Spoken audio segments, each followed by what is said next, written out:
That's not the stuff of comedy, is it? No, keep away. But yeah, if you're not sure what an episiotomy is, it's where they cut along the perineum to facilitate the birth. Exactly. If you're not sure what a perineum is, I like to think of it as the body's equivalent of the gap between Christmas and New Year. You're always on the way somewhere nice. Yes, that's good. Obviously not, you know. It's a weird part of the time, you know. So, Wilfred Owen, this is a piece called War. Well, Wilfred Owen, he loved war, he was obsessed with it. So, war.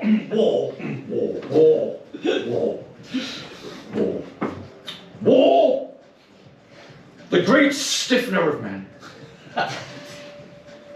Orphaner of children. Annoyer of women. War. Made by man and man made for mankind's unmaking. War. Firm and juicy.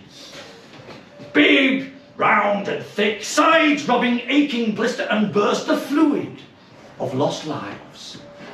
Splashes against the beefy curtains of peace. Till all is calm, save the clammy funk and the big, swinging tits of death. So a late piece by the genius Wilfred Owen there, very nice. And I've got another piece now. This is not by Wilfred Owen or Graves or Sassoon or any of that lot. This was a poem that was written during the shortest war in the history of armed conflict. Written during the Anglo-Zanzibar War of 1896. And this war, and it's true, lasted in its entirety for 41 minutes. And this was the only poem to have been written during that time. It's called The Intransigence of the Military Mind in Times of Moral Turpitude, if you will. What the fuck is that? My next piece. Brevity is the watchword in the Anglo-Zanzibar context. Minimalism. I won't go on about it. I think the less said about minimalism, the better. Now, I have got a final piece. Not written by Wilfred Owen or Sassoon or Brooks or Graves, but written by the late genius Tupac Shakur in collaboration with Dr. Dre and, of course, Ice Pine. So I need some rhythm for this, so if you bear with me a second. So here we go. And this is a biography, by the way, a biography of Wilfred Owen. Wilfred Owen was born in 1893. He won the Military Cross. Sorry, I had a bit of a slow down. I was buffering there. He won the Military Cross. He died at the age of 25, 1 week before the end of the First World War in active service. Very tragic. And this is a biography of Wilfred Edward Owen. Let's have some rhythm here.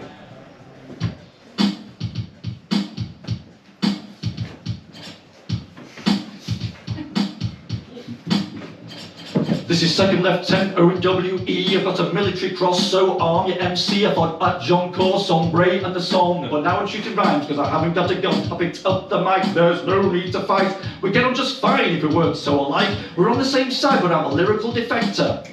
A conscientious objector. Fight for your right and fight to be heard, but don't fight for some politician's word. We've got to keep together, got to keep it real. Killing people for your country is a crazy ideal. So soon, Brooks, Graves and the boys would stop a panzer with a stanza if it wasn't for the noise of the gunfire, shells and gas attacks. This shell shock's pecking my head to the max. I just want to make it to the end of this war. It was only last week that I was 24, when in 1918 at the Sombre Pass, a German came along and popped a cap in my arse.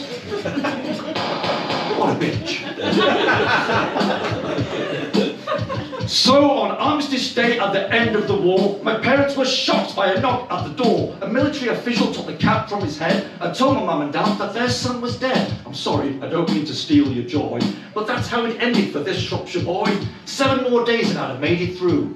Is that sweet and fitting? I'll leave it up to you. At ease. There we go. Complete with a swinging microphone of the old days. Remember that during the war? That's right, they didn't have still microphones during the war, no siree. There we go, ladies and gentlemen, that is the start for me. But let us make the show commence proper with a big cheer. We're going to start with Mark, Graham, here, the polymath himself.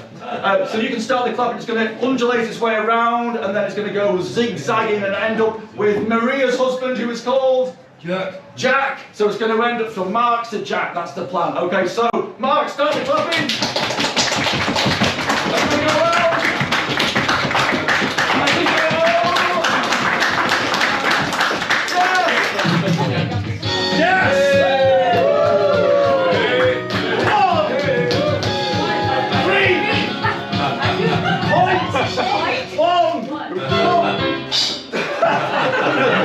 Chaos! 22! 22!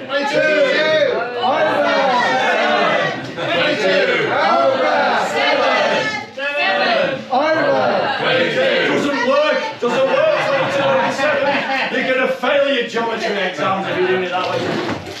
3, 21. Oh, where's the 2?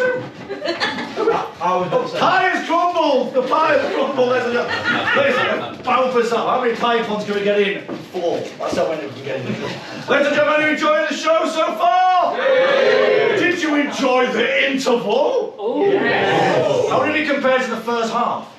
Well, I met a chicken fell out of the bar and he was extraordinarily handsome. But we'll go into that later on. Ladies and gentlemen, that was a bit heteronormative, I do apologise for that. Now, we've got for you a second half. A linear numerical progression here at the Bright Club. First half first, second half second. Unbelievably conventional, I do apologise for that. We've bisected the evening with a what's it called in a circle? Bisected? A diameter. I expected at least one. Oh, you were so annoyed. Damn!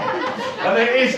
What is not Faraday's left-hand rule? It's not Faraday's left-hand rule. What is it again? Fleming's! Fleming's left-hand rule, ladies and gentlemen. To our Omies in the house there. I'm getting a lot of mileage out of that joke. A lot of mileage. Okay, so where were we? Yes, this is the second half. I've written no material for the beginning of the second half. I'm sure you'll be glad of that. So what we're going to do? We're going to do some improv. This is improv now. Ooh. Yes. Oh. Improv at the Bright Club. You couldn't make it up, could you? You could. That's the whole point. That's improv, isn't it? So I've got the theme tune again. There we go. I just like to dance a bit. Join it.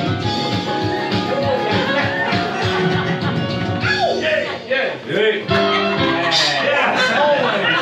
That high hat there never fails. Ladies and gentlemen, yes. Now this is improv. Now we haven't got much time because I think we're slightly overrunning, which is all right. That's fine. It's all right. But we've got a timer on this, so.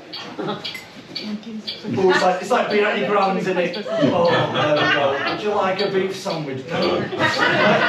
Okay, so this is improv. Now we need to give us some information about that. Actually, what we need, I need Mark, ladies and gentlemen, to help. Mark. There we go, Mark. There's the pad. There's a pen. You can make a note of the suggestions. Is that okay? Sure. Excellent, fantastic. I'm assuming literacy. I do apologise, but we seem to be okay, so.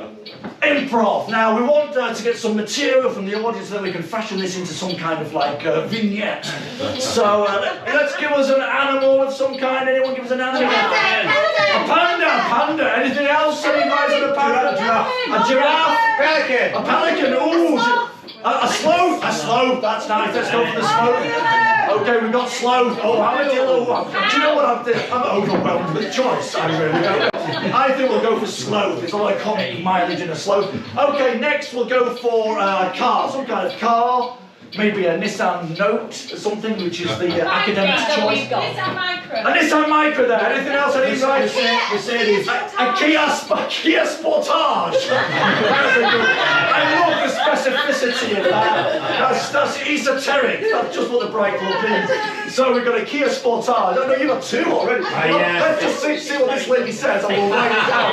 Excellent. So Kia Sportage, sorry for the Nissan fans in the audience there.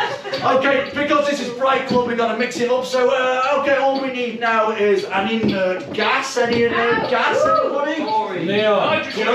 Chlorine, is that more of a halogen, maybe chlorine, possibly? I don't know, I'm not sure. Is it group 7?